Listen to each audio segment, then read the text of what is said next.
Hey guys, you know what temperature it is in my barbecue right now? I hate when you get condensation inside those thermometers, but it does happen if you live in humid areas with lots of rain, as do I. So I got a real easy tip for you on how to get that condensation out of the thermometers. They're usually held on by just one screw and a nut. Mine's a 5/8. I'm gonna go ahead and unscrew that. It'll slide right out, and then I'll take you into my kitchen for the goods.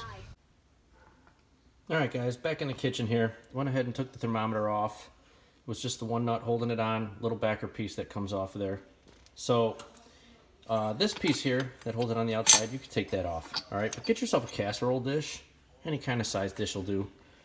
More just less, so it's easier to work with, you know. Go ahead and put that thermometer in a casserole dish. Lid on top of it. And we are going to throw this in a 350 degree oven for 30 minutes.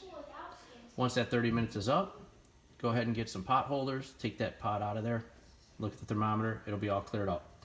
I'll be back when it's done to show you. Alright guys, the clock has hit 0, our 30 minutes is up. We're going to grab this out of the oven.